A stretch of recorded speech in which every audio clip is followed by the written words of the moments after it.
स्वागत है आपका आदरणीय। वाह! कितना खूबसूरत परिचय दिया आपने और साथ ही जो है अपेक्षाएँ भी बढ़ा दी हैं, तो देखता हूँ कहाँ तक खरा उतरता हूँ इन पे। बहरहाल पितृ दिवस की सभी पिताओं को बहुत-बहुत शुभकामनाएँ और लगे रहिए आप जो काम कर रहे हैं बस करते जाइए, मैं भी लगा हुआ हूँ। जी, जी। तो काव्य पाठ छोटी-छोटी चीज़ें कुछ पढ़ूँगा, 1-2 हाइकु पढ़ूँगा, 1-2 शेर, 1 गज़ल और एक बाद में एक कविता। जी, जी। तो एक हाइकु 2-3 ये है कि शब्दों से परे अनूठा एहसास पिता बनना। शब्दों से परे अनूठा एहसास पिता बनना और दूसरा हाइकु है कभी ना रीते अथाह सागर सा पिता का दिल। और इसमें आपने जो सही कहा कि पिता और माता दोनों शामिल होते हैं, तो दूरियां बढ़ी पिता पुत्र के बीच सेतु बनी माँ। तो वाह! माँ से अलग विलग नहीं हो सकते, माँ तो आनी ही है। तो बचपन में पिताजी से मैंने कहा था कि मैं कवि बनूंगा। तो देखिए मैंने जी, कैसे कहा, एक एक शेर पढ़ता हूँ कि कैसे मैंने कहा और पिताजी ने क्या जवाब दिया। सीधे सीधे नहीं करते ना बातें। कवि जी, जी। बनूंगा मैंने बोला जब पिताजी से, कवि बनूंगा मैंने बोला जब पिताजी से, हाँ, कवि बोलूंगा मैंने बोला तब पिताजी ने कहा ठीक है, पर क्या करोगे घर चलाने के लिए। तो बस तभी मैंने समझ लिया कि भाई कभी नहीं बनना, अभी पढ़ाई कर लो फिर बाद में देखेंगे।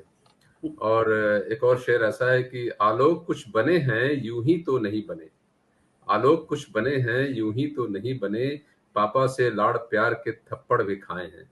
तो मैं समझता हूँ ये सबकी आप बीती है, लड़कियों की नहीं होगी बट लड़कों की जो है आप बीती होती है। एक जी। छोटी सी गजल सुनाता हूँ।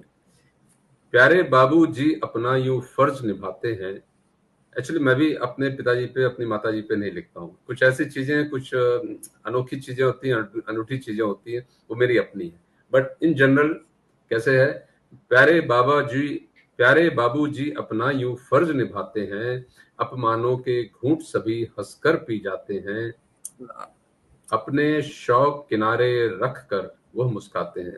अब मतलब अपमानों का घूंट ये हो ना, ऑफिस में क्या कुछ होता है, अब हम बिल्कुल, पिता बने तो हम देख ही रहे हैं, तो इसीलिए पिताजी बिल्कुल। भी झेल रहे होंगे।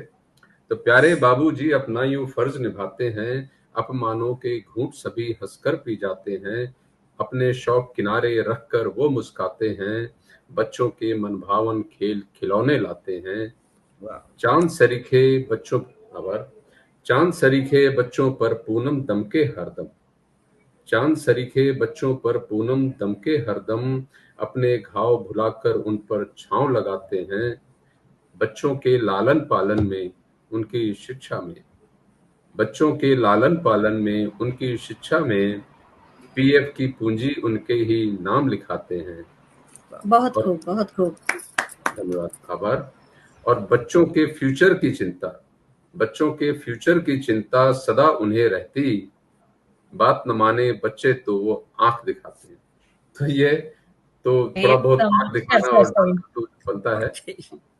तो ये रही हमारी एक गजल, और इजाजत हो तो एक कविता अपनी पढ़ दूं मैं आपके श्रोताओं के लिए, आपके सभी सभी श्रोताओं का भी नमन जो भी हमको। आपकी गज़ल की थोड़ी मैं तारीफ़ कर लूँ?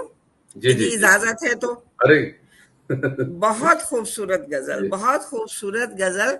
और वाक़ई पिता का व्यक्तित्व कैसा होता है, वो जी क्या-क्या झेलते हैं, क्या-क्या सोचते हैं, और उनकी हर सोच में केवल अपने बच्चों की भलाई होती है। वो बिल्कुल। थप्पड़ भी तो हमारी भलाई के लिए ही होता है। करेक्ट। कहते हैं ना कि पिताजी उसके जैसे आंवले जैसे होते हैं, खाओ तो खट्टे लगते हैं और फिर पानी पियो तो कितना मीठा लगता है। अरे वाह, तो वही है, क्या बात कही, हम उन लोग के क्या बात कही। माता-पिता की राहों पे बताते हुए चले, तो बिल्कुल। बहुत यही फल होता है और हम भविष्य में खुश होते हैं। बहुत खूबसूरत रचना आपकी बहुत आदरणीय। सुंदर है बहुत लॉन्च, और बहुत आभार। बहुत बढ़िया।